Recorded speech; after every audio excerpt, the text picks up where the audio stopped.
This is the third of three parables which speak about the use of finances and possessions.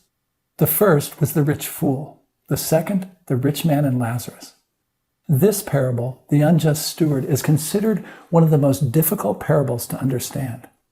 It's intriguing to see how many different and conflicting interpretations of it there are and have been through the centuries. Jesus told the story of a steward or business manager for a wealthy landowner who is fired by his rich boss when his dishonesty is discovered.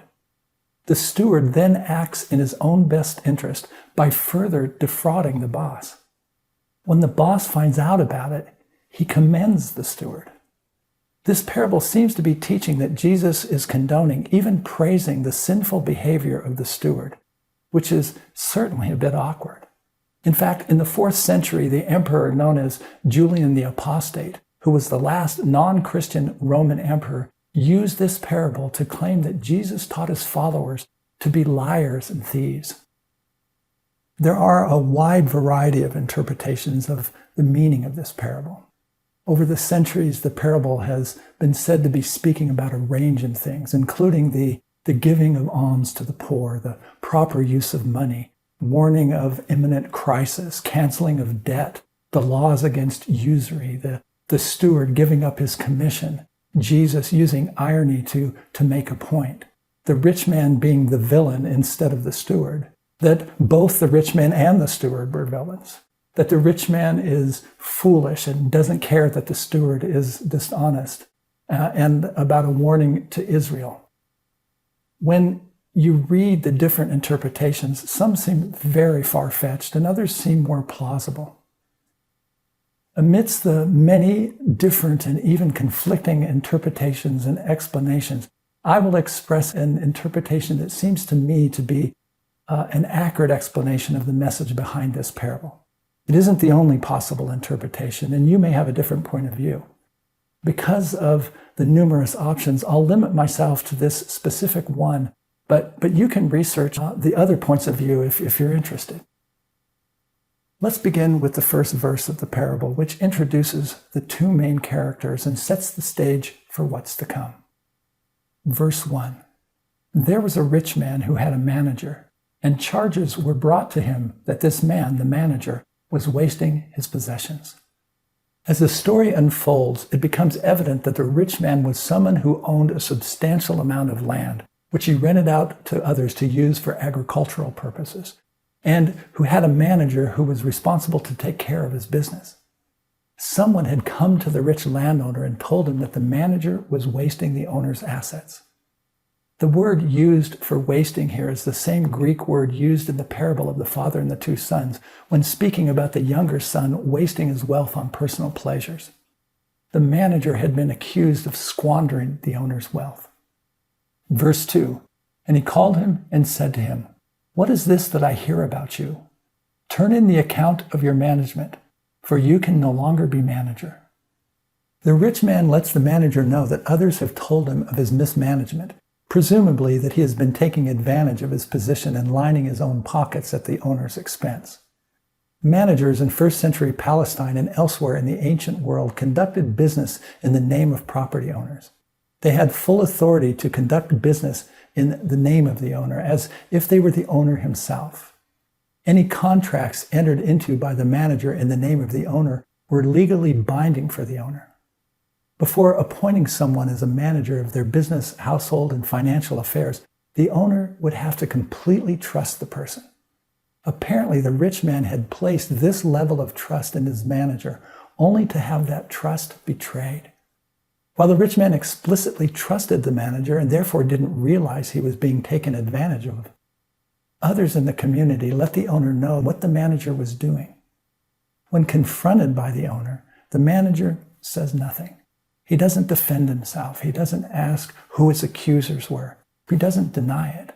His silence is taken as an admission of guilt. The owner fires him on the spot and instructs him to turn over the financial accounting books. From that point on, the man is no longer the manager and no longer has legal authority to do business in the owner's stead. In the next two verses, we hear the inner thoughts of the manager as he assesses his future employability. while going to gather up the finance books. Verse 3, and the manager said to himself, what shall I do since my master is taking the management away from me? I'm not strong enough to dig, and I'm ashamed to beg. His assessment of the future is bleak. If he had been the rich man's slave, he wouldn't be asking himself what he should do, as that decision would be up to the owner, and he would probably be given some menial work. Since he's not a slave, his dismissal means that very soon everyone in the village is going to know he was fired from his former position. He's not strong enough to work in the fields as an agricultural worker or day laborer. He admits he's too ashamed to beg. Author Kenneth Bailey says this about the manager's soliloquy. Farming involves digging, which is necessary in preparing the soil for a new crop. Narrow terraces and sharp corners cannot be plowed. They must be dug. To his credit, he, the manager, considers such a menial task while admitting his physical limitations. He continues, I'm ashamed to beg. Not everyone is. In addition to his sense of personal honor, he knows that he lacks the qualifications for begging that the community accepts: blindness, a broken back, loss of limb, etc. His prospects don't seem good. We now hear his next inner thought. Verse 4, I have decided what to do so that when I am removed from management, people may receive me into their houses. He has a plan. He's going to do something that will cause others to receive him into their houses. To receive him into their house is an idiom that means getting another job from another landowner. His plan will result in the possibility of getting another job, despite people knowing he was dishonest and was fired from his position. He then begins to put his plan into action. Verses 5 through 7.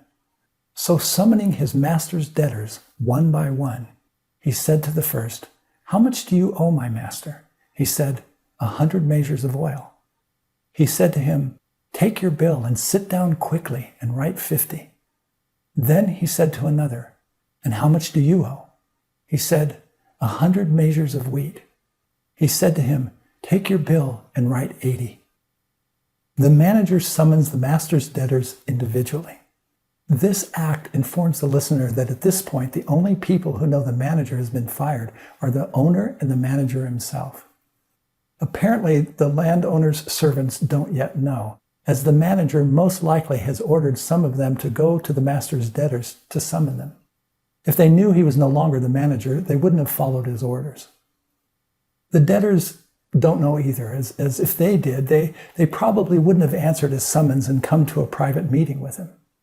These debtors were not poor men. They were renting large tracts of the rich man's land. One rented an olive orchard and another a wheat field. In those days, people would rent and work farmland, orchards, and vineyards and would pay the owner an agreed-upon amount of the crop. Therefore, the owner didn't have to work the land, but he would receive a portion of the produce of the land. One of these men agreed to give the owner 100 measures of olive oil from the harvest, another 100 measures of wheat.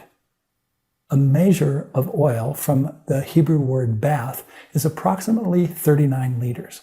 So one of the debtors had pledged to pay about 3,900 liters, or about 850 gallons of olive oil, which would be the produce of about 150 trees and have the value of about 1,000 denarii. 1 denarius was the equivalent of 1 day's wage for an unskilled labor.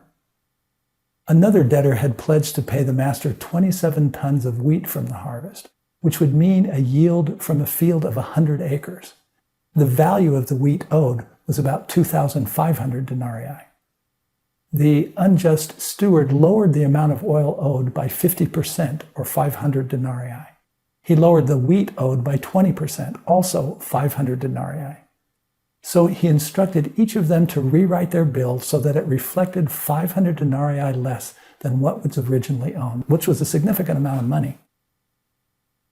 After having cheated the owner for his own financial advantage, he then cheated him again to the tune of 1,000 denarii, only this time not for his financial advantage, but so that these men would think well of him and possibly give him a job once they had learned that he had been fired.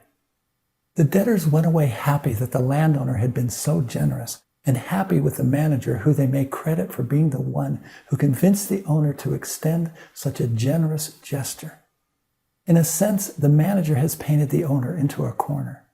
Once the owner finds out that the manager has changed the amount owed him, he has the legal right to not honor the discounted figure, but rather to demand the full amount be paid at the time of harvest. The manager was no longer working for him and had no legal authority to make such a reduction.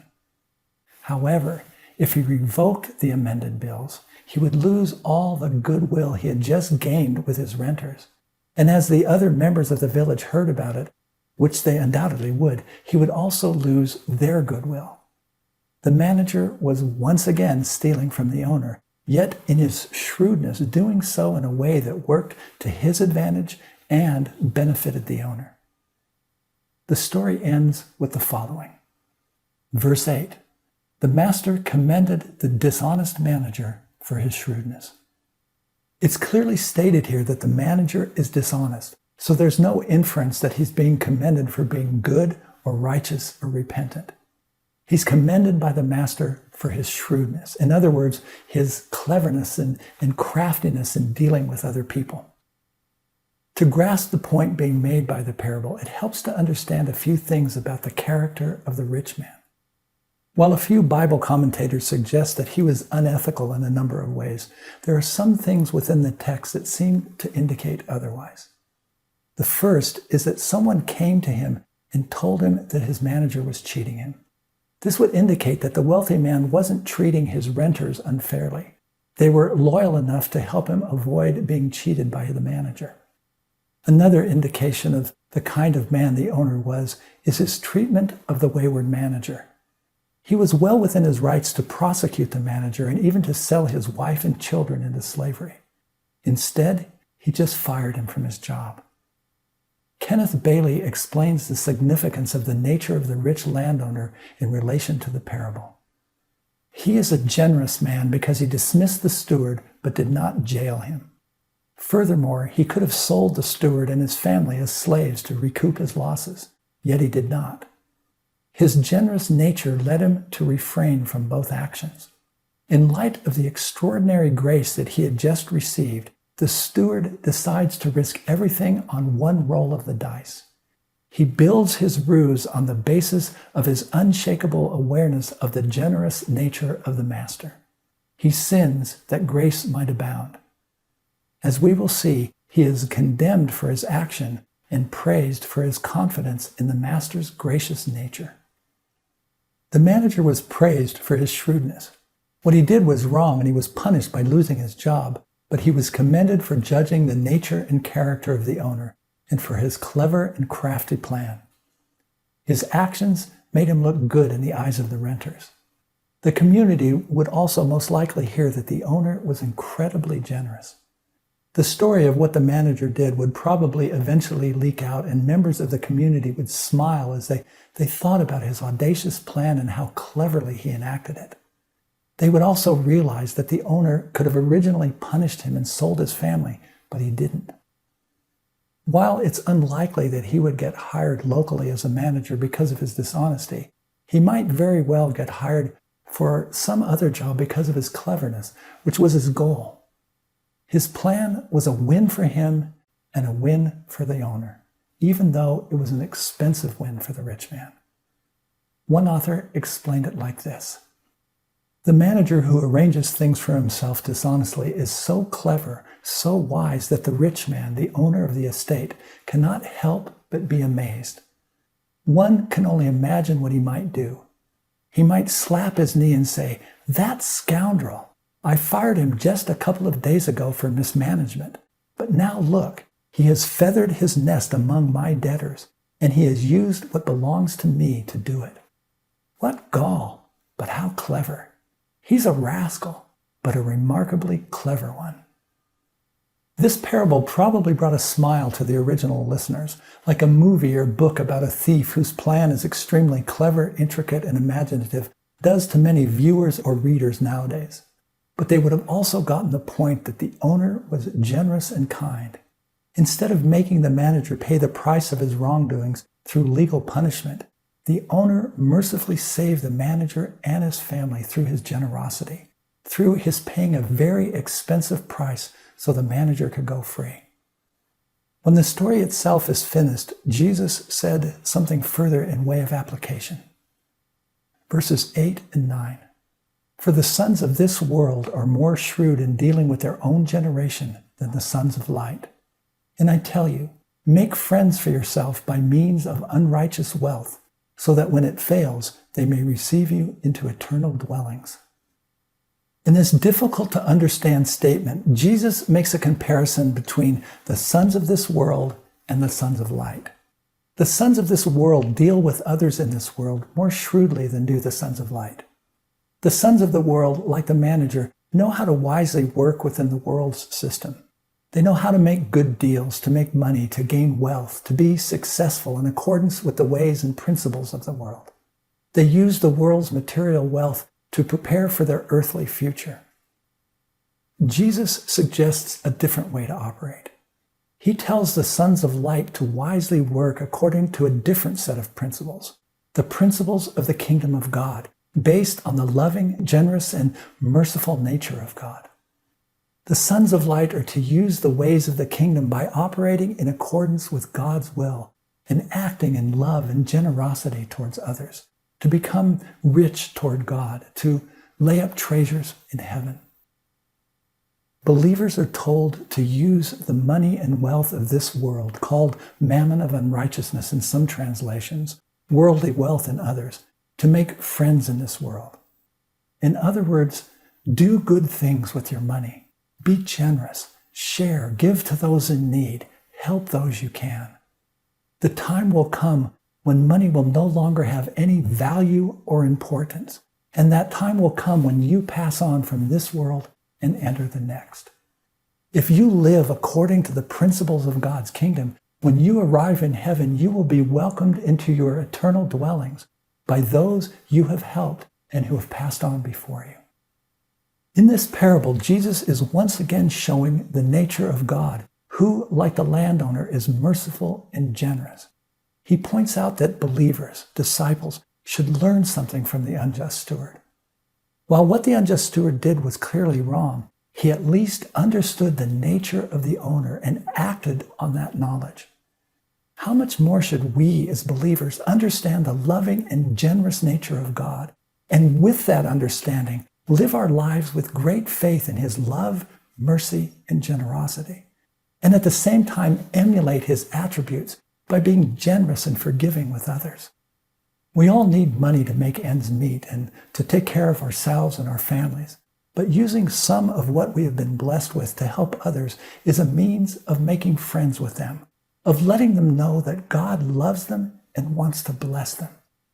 As we give, as we share our resources, we mirror the generosity of God. In doing so, we not only help others, but we store up treasures in heaven. And when we arrive there, many of those we helped will be there to joyously receive us. You may not have a lot of this world's wealth to share with others, but you have abundant riches to share with them that are much more valuable than mere money. You possess heavenly wealth, the truth of God's word, the love of God, and the knowledge of how to connect with him through Jesus. Perhaps you're not in a position at the moment to help others financially, but you can help them by giving your time, your attention, your assistance, your prayers, your comfort and love.